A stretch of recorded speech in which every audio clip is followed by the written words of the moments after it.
Selamat berjumpa kembali para sejawat semua bersama saya Ronald Irwanto Nata Dijaya.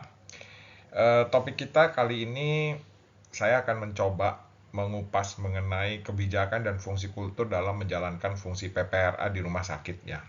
Kemudian di bawahnya ada tertulis opini dalam sebuah program kerja karena memang kalau kita bicarakan soal ini kelihatannya hal ini adalah hal yang cair ya, debatable dan banyak pendapat. Ya, jadi ini hanya sekedar opini, silakan nanti sejawat semua mengkritisisasi. Nah, para Bapak Ibu dokter semua yang saya hormati, ini mungkin adalah tiga bangunan yang seringkali saya sampaikan ya untuk mempermudah aja ya. Jadi kalau saya melihatnya PPRA itu melalui tiga bangunan ini. Pertama kali infrastruktur, kemudian ada implementasi dan evaluasi di sini ya. Nah, dalam pelaksanaan PPRA di rumah sakit, infrastruktur yang baik tentu harus ada SK direktur, kemudian harus ada komite pengendalian resistensi antimikroba ya yang terdiri dari berbagai macam unsur ya, ada 6 unsur di sini. Klinisi, keperawatan, kemudian ada farmasis, KFT, laboratorium dan PPI ya. Kemudian ada rancangan anggaran belanja dan tentu saja harus ada laboratorium ya. No good diagnostic stewardship, no good antimicrobial stewardship. Ya, saya kira ini suatu statement yang mungkin sudah sering ya umum kita dengar di Indonesia.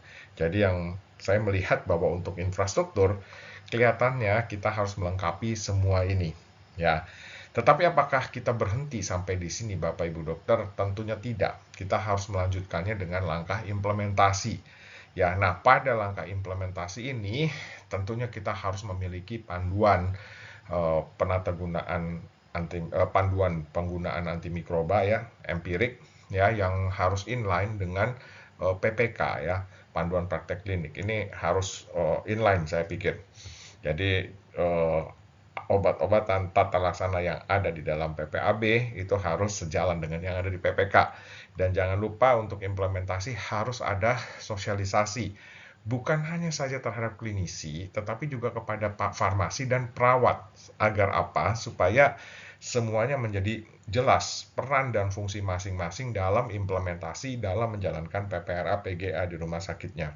Ya, dan yang kemudian harus ada adalah sistem ya. Jadi integrated system bagaimana alur-alur kerja SOP itu bisa terintegrasi menjadi satu sistem sehingga bisa dikerjakan, bisa diimplementasikan di rumah sakit. Nah, setelah itu Bapak Ibu dokter, kita lihat evaluasi.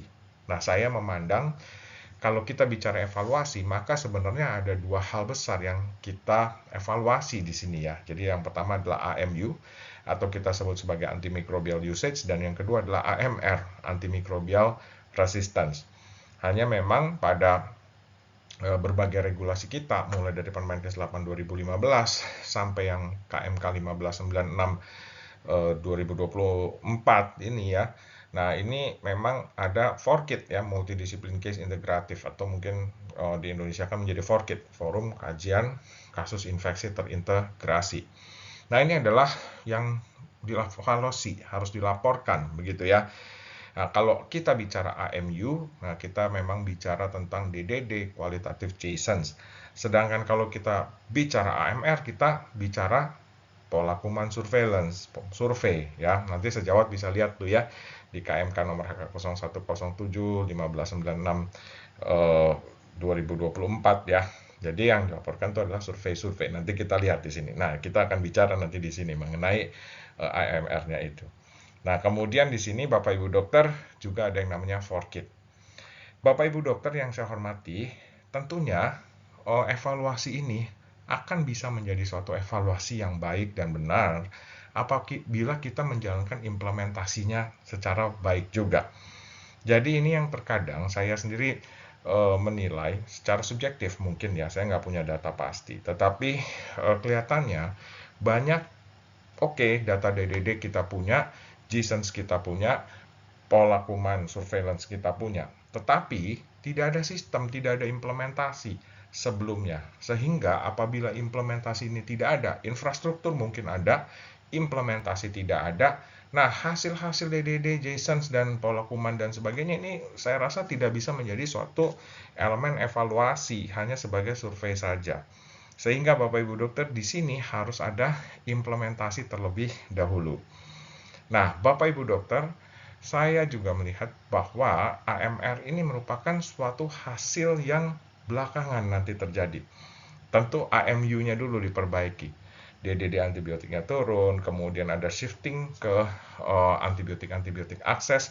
Apabila compliance itu berjalan terus dengan baik, maka tentunya di sini yang diharapkan pada surveillance berikutnya, after pelaksanaan itu, entah itu 2 tahun, 3 tahun, dengan compliance yang baik, maka kita bisa melihat bahwa AMR-nya, temuan-temuan kuman-kuman multidrug resistennya seperti E. coli yang ESBL prosentasenya sekian sebelum dan sesudahnya, begitu juga Klebsiella dan sebagainya, itu bisa turun setelah pelaksanaan AMU yang baik. Nah, jadi kalau kita lihat di sini Bapak Ibu Dokter, AMU ini rupanya menjadi parameter yang lebih cepat kita ukur ya, dan AMR ini nanti akan terlaksana, akan terlihat baik apabila memang compliance AMU-nya juga baik dalam jangka waktu tertentu. Saya rasa nggak bisa cepat ya, nggak bisa dalam hitungan 1-2 bulan. Ini harus 2 tahun, 3 tahun, saya rasa begitu ya. Nah, dan kemudian sekali lagi, parameter berikutnya yang ada adalah FORKIT, Forum Kajian Infeksi Terintegrasi. Bapak Ibu Dokter yang saya hormati, nah sekarang kita fokus ya pada bagaimana fungsi kultur itu dalam program PPRA di rumah sakit. Nah, kalau kita melihat Bapak Ibu Dokter, fungsi kultur, saya selalu merujuk pada teori selective pressure ini ya, atau tekanan seleksi. Kalau kita merujuk pada teori tekanan seleksi ini Bapak Ibu Dokter, ini kita ketahui bersama, setiap kali kita memberikan satu antibiotik, memberikan terapi antibiotik, maka pada saat yang bersamaan kita membuka peluang untuk memunculkan kolonisasi-kolonisasi yang resisten. Ya, sebagian besar antibiotik yang kita berikan itu mungkin mati, tetapi bisa bertahan kuman-kuman yang terinduksi atau termutasi kali ya, yang kemudian membentuk suatu kolonisasi-kolonisasi yang multidrug resisten. Nah, di sini menjadi penting Bapak Ibu Dokter. Sebelum terpapar antibiotik, sesudah terpapar antibiotik. Sesudah terpapar antibiotik, maka kemungkinan untuk munculnya kolonisasi-kolonisasi multidrug resisten itu menjadi lebih besar. Ya, nah ini kalau kita bicara teori selective pressure atau tekanan seleksi seperti itu. Tetapi dengan adanya teori ini, saya merasa bahwa ini bisa berimplikasi pada kebijakan dan fungsi kultur di rumah sakit dalam menjalankan pengendalian resistensi antimikroba. Nah, ini adalah pemikiran yang kami sampaikan pada beberapa kali ya kesempatan, bahwa kami mengelompokkan fungsi kultur itu menjadi 2 bagian. Yang pertama sebagai fungsi kultur sebagai diagnosis infeksi individu, ya ini jelas ya, pasien pneumonia kita kultur, sputumnya ketemu kuman apa, resisten, sensitif terhadap antibiotik apa, dan sebagainya. Jelas, ini fungsi kultur sebagai diagnosis infeksi individu. Kemudian yang kedua adalah fungsi kultur sebagai diagnosis komunitas. Nah, kalau kita lihat fungsi kultur sebagai diagnosis komunitas, Bapak Ibu Dokter, saya membaginya lagi menjadi 2 bagian. Ya, yang pertama adalah sebagai surveillance, yang kedua adalah sebagai pertimbangan pembuatan panduan antimikroba empirik. Nah, ini yang tadi di judul awal sebagai opini dalam satu program kerja ya. Silahkan, ini debatable, cair. Tapi saya membaginya seperti ini, Bapak Ibu Dokter.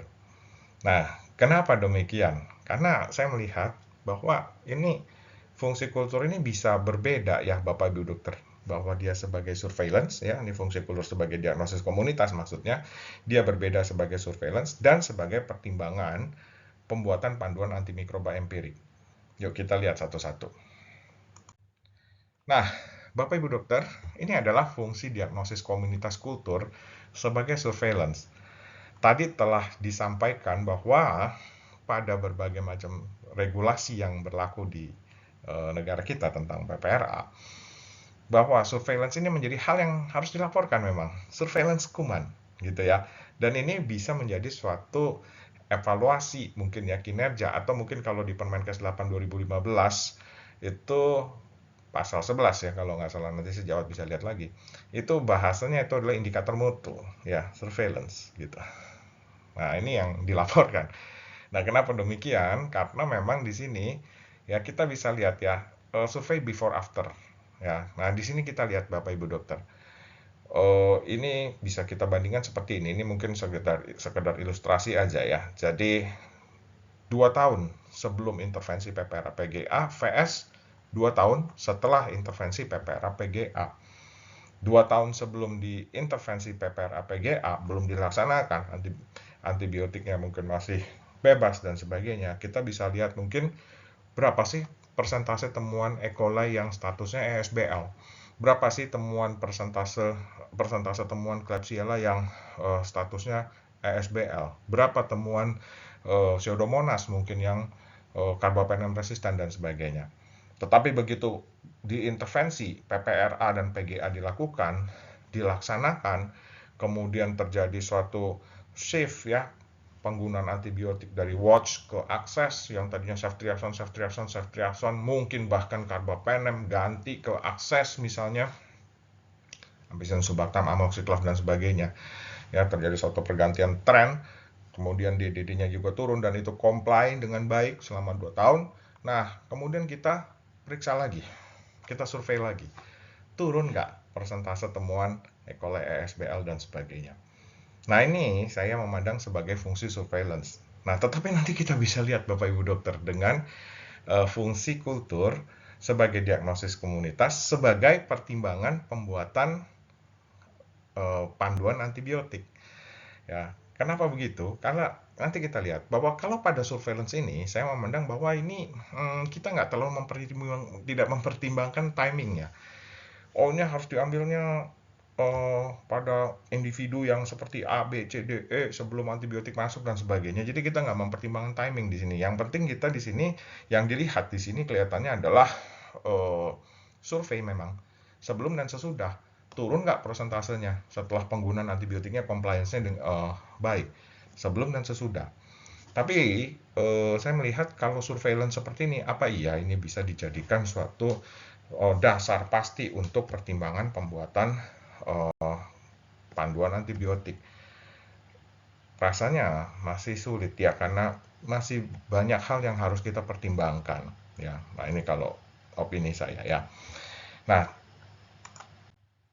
ini surveillance ini memang bisa dilakukan dan memang harus dilakukan, dan ini saya ambil kembali Bapak Ibu dokter dari keputusan Menteri Kesehatan nomor HK 0107 garing Menkes garing 1596 garing 2024. Ini poin nomor 4, rumah sakit menyusun program kerja PPRA meliputi, nah ini nomor 4 ya, surveillance resistensi antimikroba dengan indikator mikroba multidrug resistance MDRO, contoh ESBL, MRSA dan sebagainya.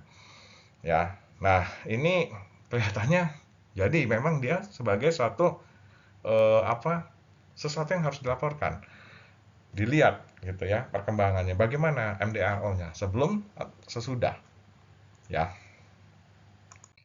Dan ini secara lebih jelas lagi, rumah sakit membuat laporan pelaksanaan kegiatan program meliputi surveillance pola resistensi antimikroba. Tetapi sekali lagi Bapak Ibu dokter, hal ini baru bisa dijadikan suatu evaluasi kinerja PPRA. Ya, baru kita bisa lihat itu setelah memang implementasinya jalan gitu. Jadi implementasinya harus jalan dulu, kelihatannya seperti itu. Baru bisa kita survei, sebelum survei sesudah. Turun nggak? Tanpa melihat setting yang lain misalnya ya. Oh, ini apa antibiotiknya udah berapa hari nih gitu ya. Tapi ini temuan kan, namanya juga survei. Survei dalam suatu waktu before and after gitu. Ya, nah ini adalah fungsi diagnosis komunitas yang pertama, yang mungkin bisa menjadi suatu evaluasi ya, bagian dari evaluasi pelaksanaan PPRA di rumah sakit. Nah, ini berbeda dengan fungsi diagnosis komunitas kultur sebagai pertimbangan pembuatan panduan antibiotik empirik, Bapak Ibu Dokter. Ya, ini mengingat tadi telah disampaikan bahwa kita mengenal adanya teori selective pressure. Sekali lagi, setiap kali kita memberikan antibiotik, maka pada saat yang sama kita membuka peluang untuk munculnya kolonisasi-kolonisasi multidrug resisten. Ya, apabila eh, pola kuman itu dijadikan pertimbangan pembuatan panduan antibiotik empirik, saya secara pribadi merasa bahwa ini harus dilakukan dengan timing yang seragam, dengan timing yang homogen, gitu ya. Nah, ini kita lihat nanti kenapa demikian. Nah, ini ada dua contoh setting waktu ya pengambilan eh, kultur. Nah, ini setting yang pertama, Bapak Ibu Dokter bisa lihat di sini ya. Ini contoh aja. Katakanlah pasien dengan pneumonia dikasih antibiotik dulu, mungkin 5 hari, 7 hari baru dikultur. Kedua, pasiennya dengan infeksi saluran kemih, antibiotik dulu. Hari keempat, hari kelima baru dikultur dan seterusnya. Jadi antibiotik, kultur, antibiotik, kultur, antibiotik, kultur ya. Dan kita tahu bahwa kumulatif ini, kumulatif antibiogram ya, ini kan dijadikan pola kuman. Ya, saya rasa kalau kita mengikuti setting yang pertama, ini udah dapat antibiotik. Apakah hasil pola kuman ini menjadi lebih cenderung, memiliki kecenderungan tendensi untuk memang telah terjadi selective pressure terlebih dahulu. Sehingga di sini jangan-jangan ya eh, hasilnya itu cenderung memiliki resistensi yang lebih tinggi. Ya, dibandingkan dengan memang di setting 2 Bapak Ibu Dokter. Kalau setting 2, dia kultur dulu, pasien dengan pneumonia, belum dapat antibiotik empirik, ya, sebelum dapat antibiotik empirik, maka kita kultur dulu. Setelah dikultur, tidak perlu nunggu hasil kultur, kan memang pasiennya perlu antibiotik empirik. Hasil kultur mungkin 3, 4, 5 hari, silahkan diberikan antibiotik empirik. Tapi spesimen kulturnya diambil terlebih dahulu sebelum antibiotik empirik masuk. Pasien dengan ISK, dengan hal-hal yang lain yang sebagainya, dikultur dulu, diambil dulu spesimen kulturnya, baru diberikan antibiotik empirik. Nanti apabila keluar 3-4 hari kemudian hasil kulturnya, silakan antibiotiknya disesuaikan, begitu kan, dengan hasil kultur. Nah, kemudian hasil kultur di awal ini, yang homogen ini, kita jadikan pola kuman. Nah, ini adalah setting 2 ya Bapak Ibu Dokter. Ya. Nah, kalau kita lihat Bapak Ibu Dokter seperti ini, ya, mana yang lebih cenderung mengalami hasil itu sebagai hasil dari selective pressure, mengalami tendensi atau kecenderungan pola resistensi yang lebih tinggi. Saya kira semua setuju ya bahwa setting 1 ini hasilnya memiliki kecenderungan dengan resistensi yang lebih tinggi. Dan jangan lupa Bapak Ibu Dokter ya, jangan lupa bahwa hasil ini jangan sampai membawa misleading. Begitu ditampilkan hasilnya, ceftriaxone, cefotaxime, ampicillin subactam, amoxiclav, semuanya sudah R, yang sensitif mungkin tinggal 20%, 30%. Nah, yang hijau, yang warnanya masih tinggi, yang 80%, 100%, 90%, itu carbapenem misalnya. Nah, ini hati-hati ya, kalau misalnya jatuh ke tangan klinisi tanpa satu guidance, nah nanti jangan-jangan saya takutnya itu diberikan antibiotik empirik meropenem semua. Nah, ini bahaya. Padahal setting waktu pengambilan kulturnya itu setelah antibiotik masuk, bahkan ada yang 5 hari, 6 hari, 7 hari ya. Nah, ini mungkin sebagai pengingat aja. Jadi saya juga berpikir bahwa